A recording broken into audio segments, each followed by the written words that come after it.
The third most widely shared fear is the fear of public speaking. So if you are a first timer to public speaking, you're making your first talk at a friend's birthday or a Christmas party, this video is for you because I want to give you 3 tips just before you give that speech, which should help you to be better and be the best version of yourself. Whether you hate it or love it, this video is for you. All right, let's get into it. My first step is self-awareness. Now, if you think about public speaking or presenting, whether you're pitching your startup or you're actually doing a birthday speech for a parent, for a friend, at a wedding, is being self-aware of how you come across to others. If you think about it this way, when you're speaking to an audience or a person, they are consuming 2 things: how you come across, body language, and how you communicate yourself. I call it the pitch and presence.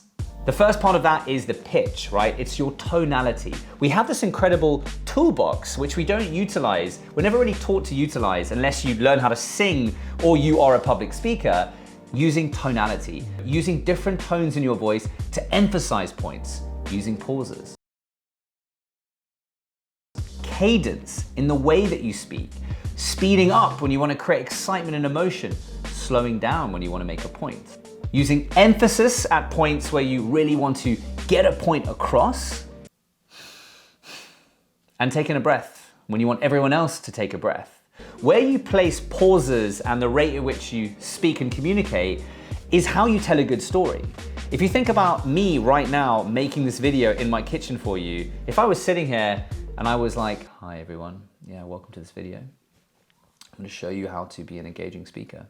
You know, you'd lose your interest very quickly and scroll through YouTube somewhere else. Please don't. And while I say that, please like this video, share it with someone if it's valuable to them, and subscribe to my channel. But the whole point about pitch and presence is your audience is consuming the tonality and what they hear about how you're communicating your speech. So simply filming yourself and seeing how you sound is a valuable exercise. I encourage entrepreneurs that I work with when learning how to pitch for investors and things like that. I encourage them to get their phone out and record themselves and see how they come across. I mean, notice your bad habits. I have bad habits. I'm a professional public speaker, but sometimes, actually all too often, I speak too quickly. I get excited. I love this. I'm passionate about this. So I get really excited and I want to tell you all these things. I need to learn how to take a breath myself, calm myself down. And I think that's really valuable when you're doing a talk or in front of an audience somewhere, is to remember to settle yourself, take a breath, calm down for a minute.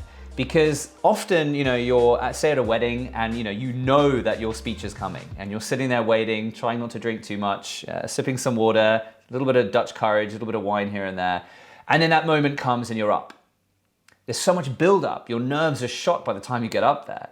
So if you can learn to actually resettle yourself before you go on stage, before you make that speech, it can be super valuable just to settle your nerves, take a breath, take a pause. I try to do this before I do a talk or a lecture or do one of my live shows. I'll always remember to reset. So before I go on stage, if I have the luxury of a side stage or a backstage, I know I'm gonna go on in a few minutes or a few seconds. Just take a moment to settle myself,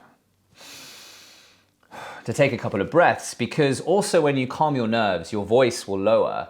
And it's been proven that lower voices connect more with an audience. So if you go in there with your nerves in your chest, your voice will be higher and a bit cracked and a bit higher pitch, which also would make you sound a bit more nervous and you'll struggle to breathe. So if you can reset yourself and settle, super valuable exercise to do before you pitch and present.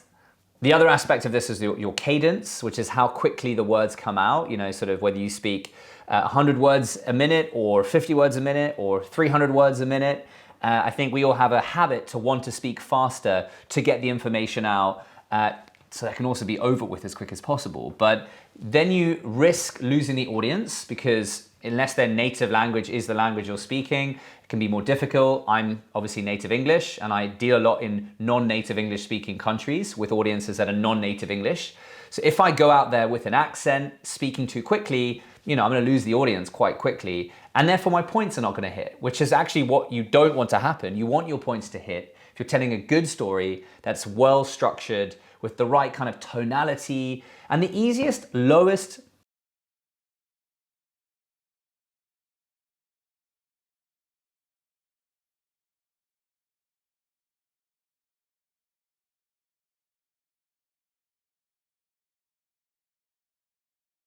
the lowest hanging fruit for anyone to become the lowest hanging fruit for anyone, including you, to become a better public speaker and to actually just be more engaging, even if it's not public speaking, just more engaging to your colleagues, your boss, your stakeholders, your peers, is to use tonality. Because tonality is effectively a storytelling method where you use pitches and troughs in how you speak to make what you're saying sound more engaging, as if you were telling a story. So I often suggest that you should think as if you are telling a story to a child, not a 1-year-old. Ooh, that was weird. I shouldn't do that again. But like you're telling a story to a 10-year-old or 14-year-old or something like that, where you'd be adding emphasis, you'd be acting the words out, you'd be performing them.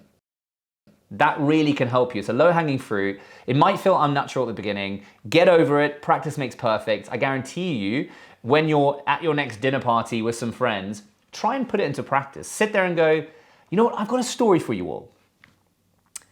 Pause for effect. Use a hook. Now everyone's into the story. What's going to happen? Now, the other thing that the audience is consuming when you're presenting, speaking, pitching, whatever, is your presence. You have your pitch, how they listen and they can close their eyes and can they follow a story? Are you engaging? But also when their eyes are open, what are they seeing?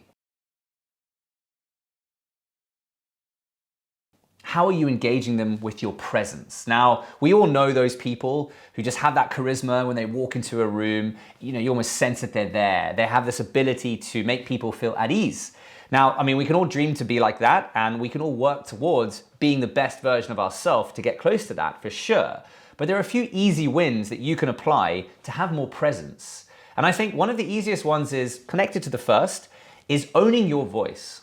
Sometimes we speak when we're nervous, when we're scared, when we don't want to be intrusive or violate everyone else's eardrums or the room, we speak lower and softer. But I feel like when you're trying to make a point, like I'm doing right now, I'm very much present in my voice. I'm almost speaking at the front of my mouth. I'm speaking forward, not speaking backwards. I'm speaking engaged versus very relaxed, right? This is more of a casual posture I might do if I'm at a lunch making, with some friends. But when I'm giving a lecture, I want to be up and active. So body language is so important to having a presence so that your audience really feels engaged by you and remembers what you say. One of those easy ones is eye contact. And the simplest one ever, speaking through a smile. I know it's a bit oversimplified, but people love passionate people. And what I mean by that is people love to see people who are passionate about what they're doing or what they're talking about. Now, you might not be passionate about public speaking, but you're probably public speaking because you're passionate about something else and you're being recognized for that passion and that knowledge and that intellect. So even if you hate public speaking and it's just part of the job, you have to get over it and through it, at least let the passion for the topic area that you're speaking about come through. Don't let the daunting nature of speaking in front of an audience cripple that or dilute that for you. People love to watch passionate people, I guarantee you that. So make sure you present that passion in a way that engages with that audience, because I guarantee you passion engages every time.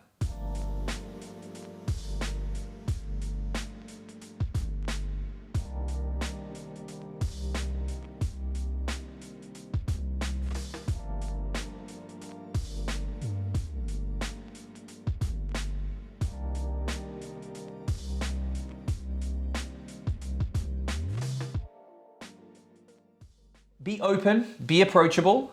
Try to engage with the audience if you can. Being open and approachable is simply a way to have better posture. Sit open, square onto them.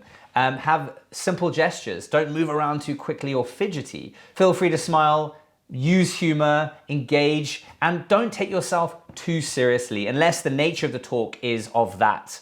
But ultimately, most people like to see someone enjoying themselves while they're doing the talk. There's something that I say to the entrepreneurs that I lecture and support in raising money and pitching is charisma gets capital. Now, I know that's a bit of a bold statement because it's like, Matt, so what, everyone just has to be super charismatic now? That's unrealistic. No, I'm not saying that. What I'm saying is be cheeky. If you don't ask, you don't get, right? So if you do things with a smile, if you know you're asking something cheeky, you know you're pushing the boundaries of this conversation, this talk, engaging with the audience is a way to do that, where you sort of break that wall. So my pro tip on that first point, which is 2 points in one, pitch and presence, how to have a better communication. So my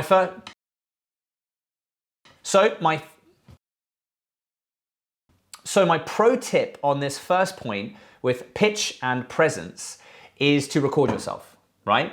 Now, I know it is daunting and actually quite scary to record yourself and watch yourself back, but if you are doing a talk, practice makes perfect. Now, when I started public speaking close to a decade ago, maybe 9 years ago, 2013, I think, I went into my first proper public speaking engagement at like 22, 23 years old, clueless to what I was doing.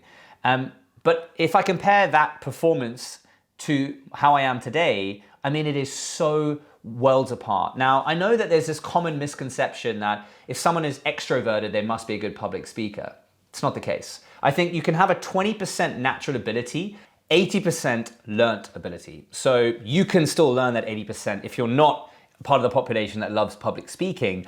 Everything that I've learned in the last decade or so is simply by putting myself on stages. And yes, I still get nervous. I get asked that question sometimes, as if because I do this regularly, I don't get nervous at all anymore. Of course I do. I'm human. You still feel the energy of a room where there's 10 people or 5,000 people waiting for you to get on stage.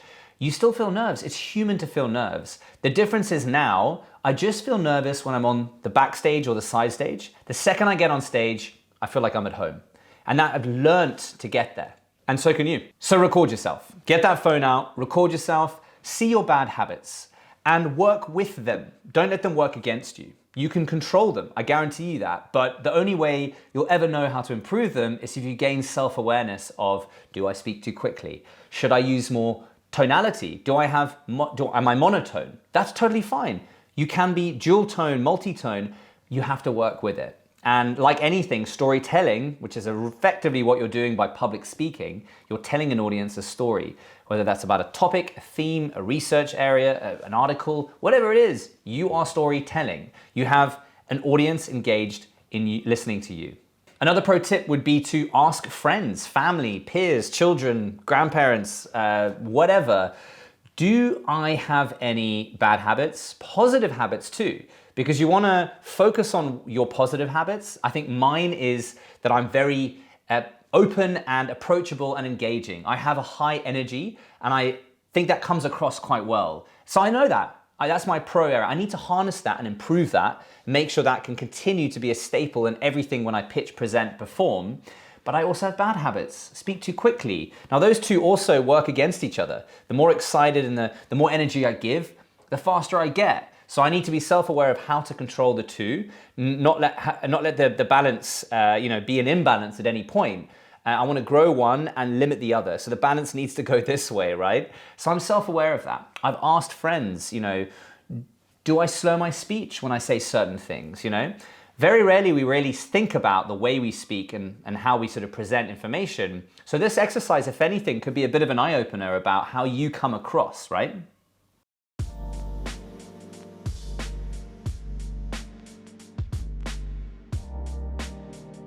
But one thing that I've discovered over time that I feel is not often or spoken about enough is this.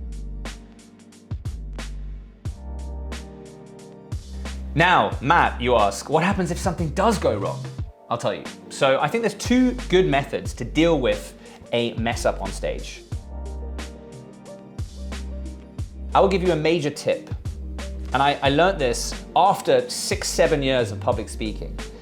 Nobody